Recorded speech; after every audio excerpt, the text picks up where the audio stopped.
Assalamualaikum warahmatullahi wabarakatuh. Nama saya Lisniawati, NPK 2872520145072, NIM 2025 10631301941, bidang studi pendidikan biologi PPG dan jabatan Kementerian Agama Universitas Muhammadiyah Malang. Saya akan mengajar mata pelajaran IPA Biologi kelas 9 fase D, materi bioteknologi di MPS DBI Cendana Hijau.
Siapa di antara kalian yang tidak hadir?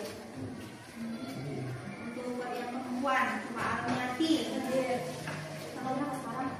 25. Hadir. Siapa yang tidak hadir, nak, yang perempuan? Indriana. Siapa? Indriana. Indriana. Isin sama? Naila. Itu saja. Sepertinya hadir semua. Materi yang akan saya bawakan hari ini yaitu mengenai bioteknologi. Jadi ini materi kelas 9 ya.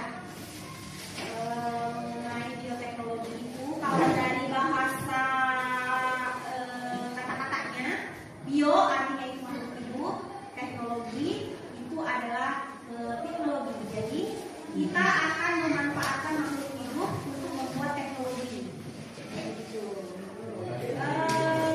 Apa lagi? Kalian pernah tidak makan tempe?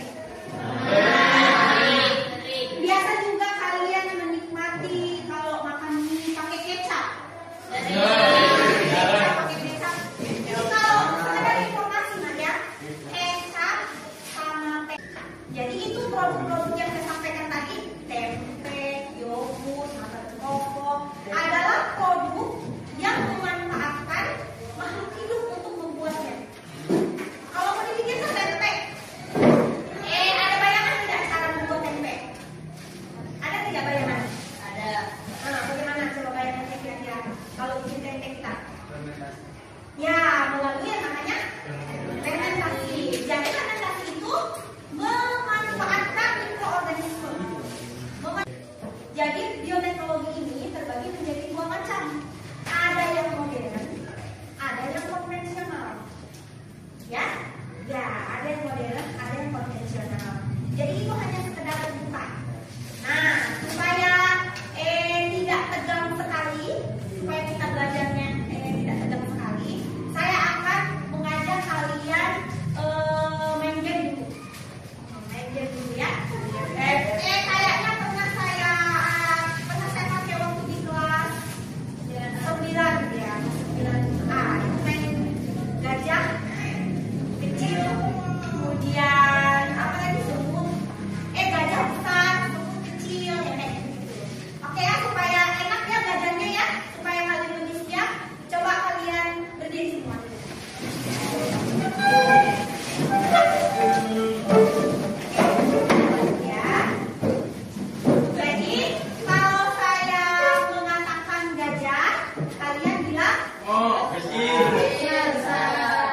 Kalian bilang benar.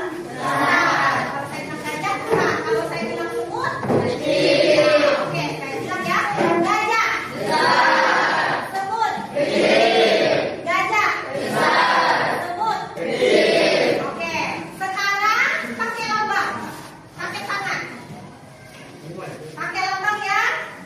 Kalau saya bilang gajah, kalian bilang besar, lebih besar, gitu ya. Kalau saya bilang semut kecil, kalian bilang kecil, gitu ya. Oke, oke, oke. Gajah. Kasih nilai tangannya begini, besar-besarnya supaya nilai, supaya nilai. Semut. Gajah. Semut. Oke. Nah, seperti akan saya bagi kelompok. Kemudian nanti akan saya bagikan ini lembar kerja kalian. Jadi kalian akan kerjakan ini. Jadi sekarang ketika saya menampilkan video, tolong diperhatikan ya. Tolong diperhatikan ya. Videonya ada 3. Ini video pertama yang kita akan tonton, yaitu mengenai bioteknologi. Jadi kalau ada yang penting-penting, silakan kalian catat di bukunya. Oke, Dik. Ya, saya kasih lihat videonya.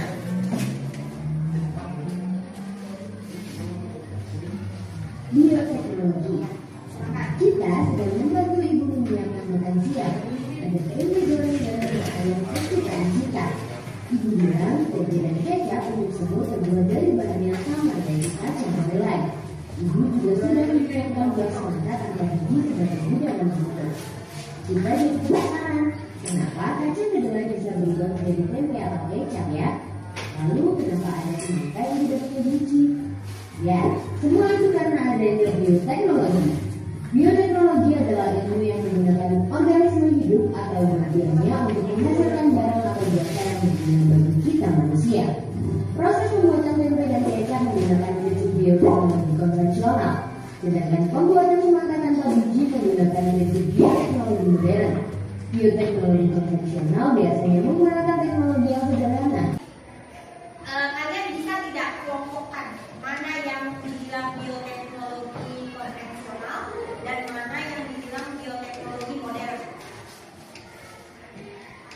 Yang bioteknologi konvensional itu tadi caranya yang sederhana ya, yang produk-produk seperti tempe,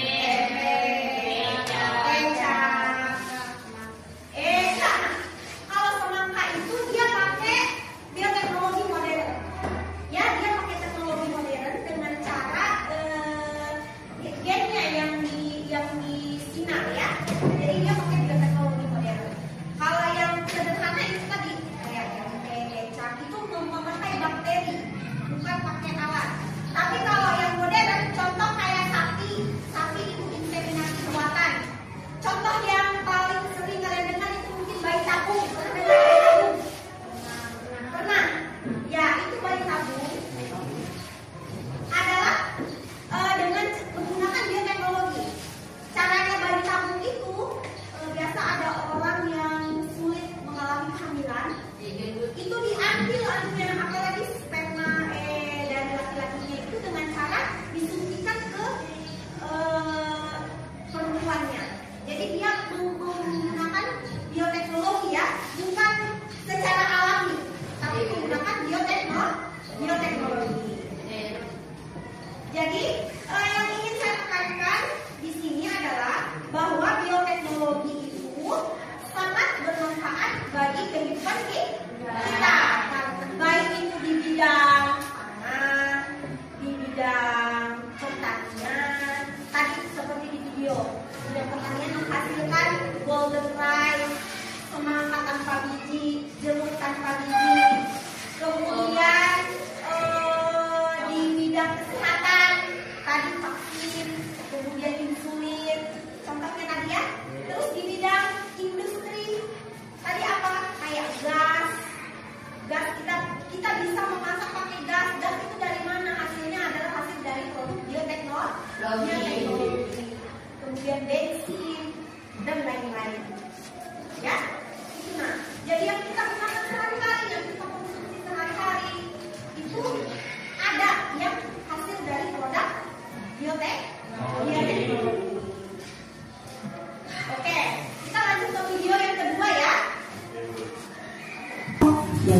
coba apa?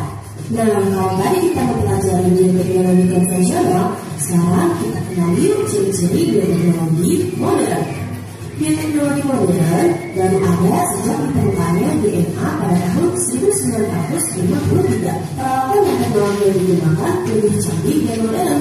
Prosesnya harus dilakukan secara steril dengan biaya yang lebih mahal. Produk yang dihasilkan banyak dengan waktu yang relatif lebih cepat dan kualitasnya pun lebih terjamin. Bioteknologi ini dapat menggunakan mikroorganisme langsung atau bagian tubuh dari organismenya saja. Prinsip kerjanya yaitu rekayasa genetika. Hanya orang yang profesional sajalah yang mampu melakukan proses bioteknologi ini. Nah, contoh produknya yaitu tanaman dari hewan transgeni, hewan hasil kloning, insulin buatan, vaksin, antibodi monoklonal, dan lain-lain. Penasaran proses-prosesnya seperti apa? Nantikan di video selanjutnya ya. Oke. Kita fokus dulu di bioteknologi konvensional ya. Coba dari hasil nonton kalian ingat-ingat produk apa saja tadi yang dihasilkan dari bioteknologi konvensional. Katakan.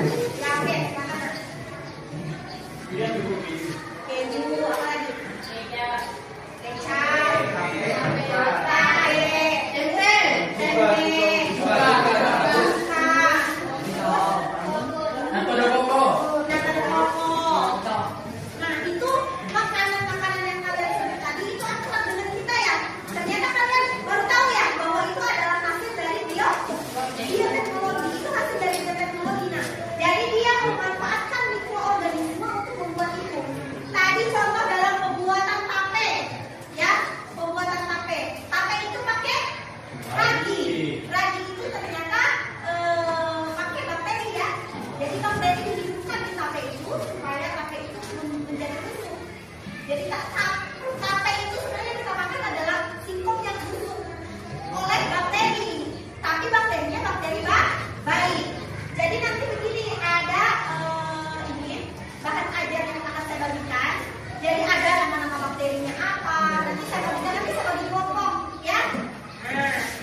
Diisi ya, di situ saja langsung. Dilepas kerjanya. Saya memperhatikan kalian ya. Saya kasih penilaian tentang sikap. Jadi kalau saya lihat mana yang aktif di dalam kelompok, mana yang tidak aktif di dalam kelompok, itu saya tulis di absennya, di penilaiannya. Ya, silakan.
Wah, apa tadi? Enggak, ya, tutupin pakai permen nasi.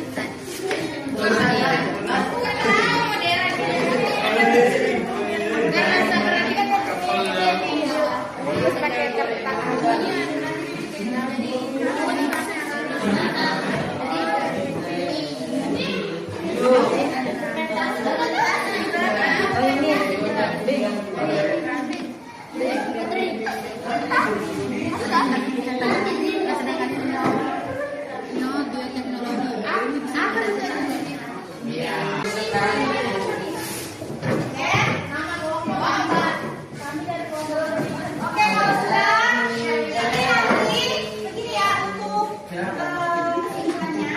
Nanti kita akan maju satu kelompok maju ke depan harus kasih pastikan. Ya. Tapi sebelum kita mulai presentasinya, karena ini supaya tidak tegang, mari kita ice breaking lagi. Jadi saya mau ajak kalian untuk tepuk tangan anak hebat. Pernah dengar tidak? Belum pernah dengar? Jadi tepuk tangan anak hebat itu kata-katanya saya hebat, saya cerdas, saya semangat bahagia. Ini ya, saya kasih ya. Ya. Coba perhatikan di belakang. Ikuti saya. Tapi saya kasih contoh dulu. Tepuk anak hebat. Saya, ya, begitu kayak kamu. Tepuk anak hebat. Tepuk anak hebat. Oke. Saya hebat, saya cerdas, saya semangat bahagia, saya anak hebat. Oke, tepuk anak hebat. Nah, oke nak. Sebagai saja ya.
pembelajaran kita